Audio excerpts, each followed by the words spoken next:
All right, there's this video out from Kimora Simmons and Russell Simmons' daughter, Aoki, or I think that's how you say it. I don't know how to say her name, to be honest with you, so I apologize. But I think she's like a senior in high school, right? And if you don't know who Russell Simmons is, he has been a media mogul, Def Jam. Um, I mean, he's huge in the music industry. And Kimora Lee is a Blasian model who's really, really tall. She's known for being very tall, very attractive, etc., right? So she has baby fat, he has fat farm in terms of clothing. Yeah. So anyhow, they have kids, right? They're no longer together, but they have kids. And so their daughter, Aoki, or whatever, or Aoki, I don't know. I mean, it's a Japanese name because Kimora is part Japanese, part black. And so the video is of her talking about in school, there is a white kid who always says the N word around her. He's been saying it since ninth grade, she says. She's known him since ninth grade. And he's trying to be a rapper and all this other stuff. And he's basically saying that he's more black than her because he's a rapper. And she's in the video talking about how she's trying to do her work at school. She's been put on projects with him, and he does nothing but basically just play on his phone while she's trying to do the work. She wants to get into a top tier school, yada, yada, yada, right? Here's my take on it. Because I went to a school who was very, very racist. Out of that school of 800 and something kids, probably 30 of them were black. Maybe 5 were other. So Asian and Hispanic. Out of the rest of that school, maybe 5 to maybe 6 or 7 were of other races other than black and white. But the vast majority were white. And I remember my freshman year, someone because we had these everyone should go to the gym, and basically it's kind of like a pep rally and all this other stuff. And I don't know if it was like the very first day of school or a few days after school started, but one of the white kids who was trash, because there was a lot of trash in that school, it still is, but one of the white students who was not a freshman waved a rebel flag, right? Now, the school, like many schools in this country, self-segregate. The black kids sit in one little pod in one section in the cafeteria, also in the gym, and the white kids sit everywhere else. You may be best friends with a white kid, but when it comes to eating, everybody sits in the black area. And if you don't sit in the black area and you sit with your friends, then the black students will ostracize you and ask you, why aren't you sitting there? Right? Then after lunch is over, all of them go and hang out with their white friends and other black. Like it was stupid then, and it's stupid now, right? But I get kind of why it was done, because we wanted some sort of commonality, and we wanted to temporarily not have to deal with racism and bigotry, which was very big then, and it still is in that part of. I mean, it's Bowling Green, Kentucky. I mean, no shade against Bowling Green, Kentucky, because there are other places. Nashville, I think, is worse. But it was prevalent. It very much was. But it wasn't as bad as what some other people had to deal with. So I get it. But in that school, it was rife with white kids saying the N-word, not necessarily directed to a specific individual. A lot of times they would just be over in a group, shouting it out, yelling it out, and they thought it was some sort of a chest-pounding moment for them. And that this was, let's make them feel like crap because we're... And even then, I looked at them as being less than. I mean, I'm just being honest. Like, you look at them, you look at their family, you look at where they're from, and it's like, I mean, you're less than. I mean, it is. And maybe that was the reason why they were, because some of the other kids who were kind of well off, I never knew any of the more financially fit students, you never really had that issue. I'm not going to name their names, but I know of several people who had big old fancy houses out in the boonies where we live, but never heard of them say anything that was wrong about, like, nothing racial. Never even said the word black. Never. You never heard of people saying that, oh, well, I heard such and such. Never, ever.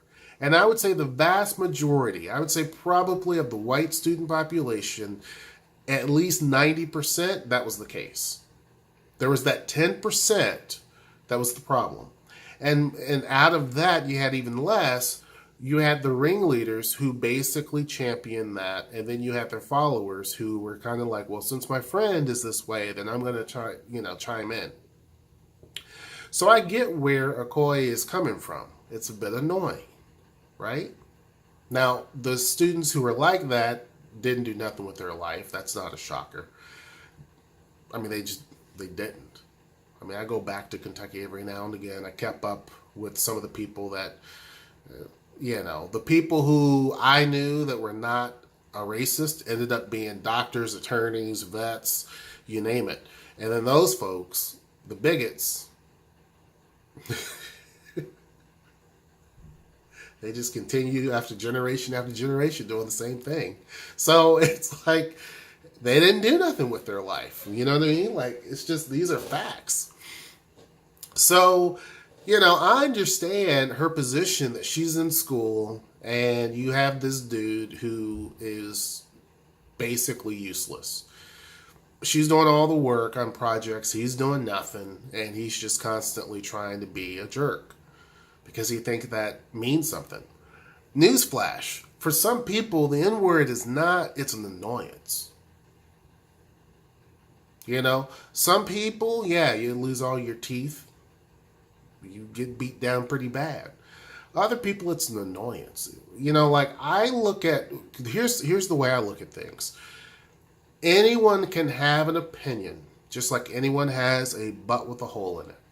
Your words, your opinions, your views mean absolutely nothing to me. And if my words and opinions don't mean nothing to you, that's cool. But someone's words and what they think, I don't really care.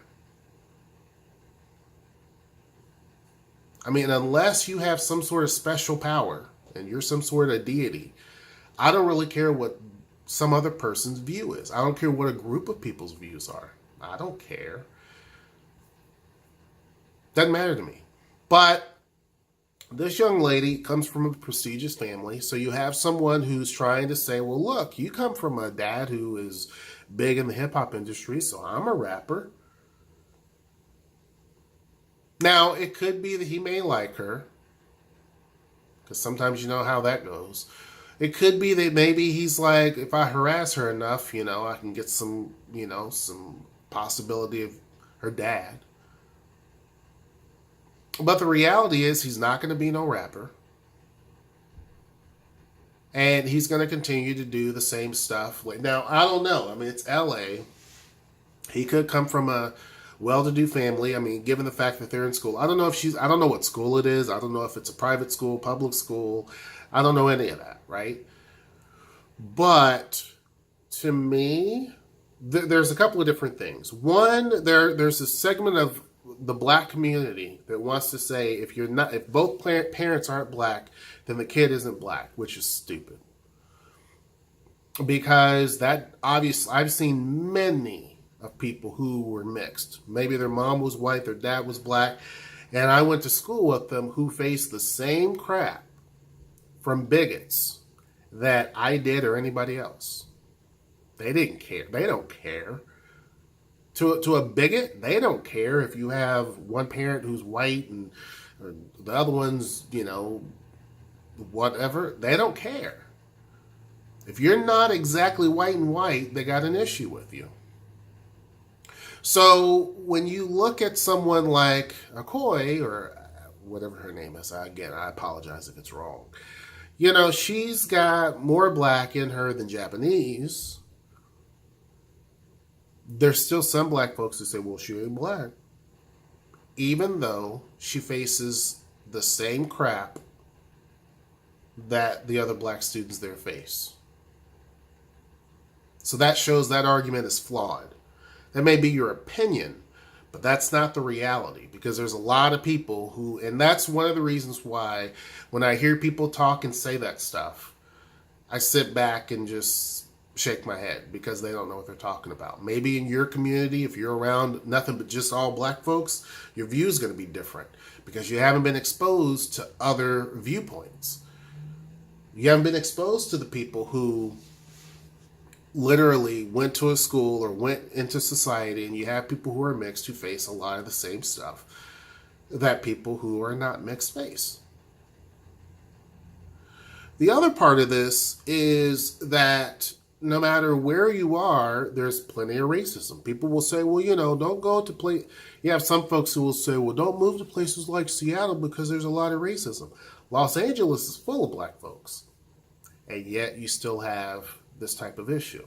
You can go anywhere you want to go in this country, and you're still going to have racism. That has nothing. Location doesn't always mean anything. You can go to Atlanta, Georgia, and still have racism. You know what I mean? People say, well, it's less instances. Prove it. There's nothing that says that. You know what I mean? There's nothing that really quantifies that. It's everywhere. That's just how this country functions. That doesn't mean that every person that you come across is necessarily racist. But it's very prevalent. It's prevalent enough for me to question anyone. And some people may say, well, that's kind of harsh, but that's the way I view it. I question, it doesn't matter what race you are. You can be black, white, Asian, Hispanic, male or female. I always question everybody in terms of just their intent. There's a question mark. Until I get to know you, there's a question mark. And if I haven't talked to you in the last couple of years, that question mark comes back, because I don't know where your heart is. I've seen people change, sometimes for the worse. I don't know where your heart is. So to me, I question that. Anytime I question it in my own community when people sit there and talk about the whole who's black and who's not. I question that individual, because to me, that's kind of suspect. I question when people make a big deal about who you live in your life with, because to me, that's a little suspect too. I question that. I question whenever there are white folks who get upset if you're talking about black issues. I mean, why would you care? So I question that. There's a lot of things I question. So I question mark a lot of people until I get to know you. I mean, that's the way I think a lot of people should be. Don't just full-heartedly just trust anybody, because you never know exactly what's in their heart. You just don't know. And in this young lady's circumstance, who has a lot of, to me, I don't know Russell Simmons personally, but he seems like the type where you have to earn you got to earn your way. Yeah, he could set her up for life, but you got to earn your way. And you have a girl that probably wants to achieve more than what her parents have, which is a high feat. That's a high ceiling. So, yeah, she's probably trying to focus on what's important. She knows that she's got to get it right. You're only going to be in high school once. She's trying to get into an Ivy League school the right way and not by cheating. And she has this idiot to deal with. However, it's a good thing for her to see. It's actually a good thing for her to see. It was a good thing for me to see it. It's a good thing for her to see it, because it actually allows her to see how the world kind of is. Not completely, not in its totality, but that you're going to have people who are going to be like this, and it's a challenge, but you have other things ahead that you should focus on. Don't focus your issue on trash and toxic people. When I say there's a question mark over some people's intent and they're suspect, to me, that's toxic. Avoid toxic people like they have the plague. And it doesn't matter what skin tone they are, what gender they are, what religion, sexual orientation. If a person's toxic, they're toxic. And you stay away from them. In this circumstance, she should tell the teacher. I know people will say, well, stitches get stitches. Okay, fine. But if that person's preventing me from actually focusing on what's important to me and I don't want to be stuck in life like this person's probably going to be, then yeah, I'd tell the teacher. Let him continue to fail, but don't fail. Like, do something about it. I talk about, some of the things that I think young African American men should do, because there's not a whole lot of guidance, to be honest with you, and we're expected to fail by everybody. And the thing is that that's obviously not true. But the problem with that is that young black men think, well, nobody cares, so why should I try? And I'm one of the people who is like, no, you should definitely try. Focus on you. Be very selfish. Focus on you. And I would say the same thing to this young lady. Be very selfish and focus on you. Focus on your path. You know exactly where you're wanting to go. You may or may not get there, but you know exactly where you want to go. Don't waste your time with toxic trash who's going to continue, I guarantee you, in 10 years, still be toxic trash. Don't waste your time with it. Don't argue with them.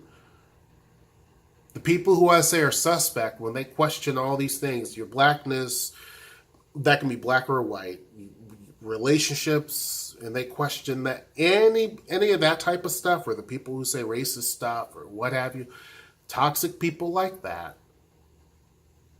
you stay away from.